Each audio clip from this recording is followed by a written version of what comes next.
खोपोली नगर परिषदेत नवनिर्वाचित नगराध्यक्ष कुलदीप शेंडे यांनी निवडून आल्या 20 वर्षापासून रखडलेल्या प्रश्नाची सोडवणूक चुटकीसरशी केली।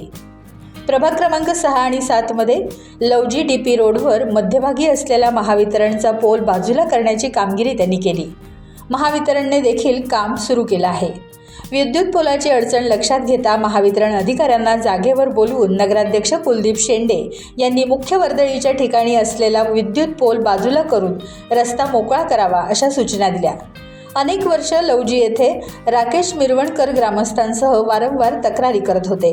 मात्र गेल्या काही दिवसांपूर्वी टाइम्स डिजिटलने या प्रश्नाची दखल घेतली आणि निवडून आल्या नवनिर्वाचित नगराध्यक्ष कुलदीप शेंडे यांनी चुटकीसरशी 20 वर्षापासून रखडलेला प्रश्न मार्गस्थ केला।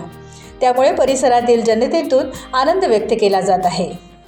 खरं तर 20 वर्षापासून जेव्हा हा आपला डीपी रोड झालेला होता त्याच्यामध्ये MSEBचा हा पोल मध्ये ठिकाणी आलेला होता।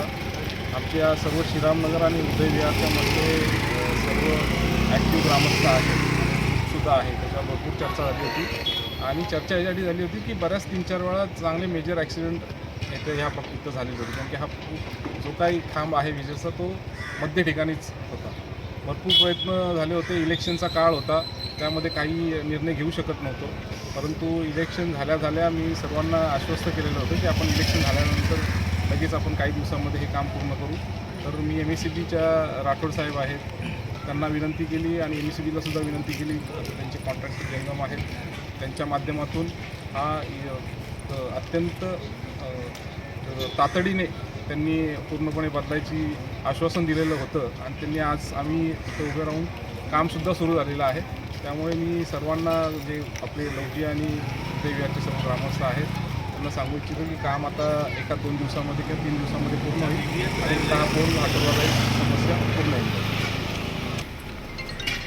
खरं तर चार्ज आम्ही लेट घेतो आहे। आपल्या खोपोलीत खूप दुःखद घटना म्हणजे आपली सहकारी मंडळीची झाली, त्यानंतर चार्ज घेणं मला उचित वाटत नव्हतं, परंतु नागरिकांच्या समस्या सोडवणं गरजेचंसुद्धा आहे। त्यामुळे सध्या मी चार्ज न घेतासुद्धा काही ज्या इसेन्शियल वाटतात, ज्या गरजेच्या वाटतात त्याच्यावर तातडीने निर्णय घेतो आणि आपलं नगरपालिका प्रशासन असेल किंवा MSEB असेल त्यांना आधीच किंवा विनंती देतो की बाबा आम्हाला कुठल्याही परिस्थितीची इसेन्शियल कामं करा, जे काय प्रोजेक्टमध्ये भविष्यात करायचे ते आपल्याला त्याच्यानंतर त्याच्यावर तर आपण बसणारच होतो।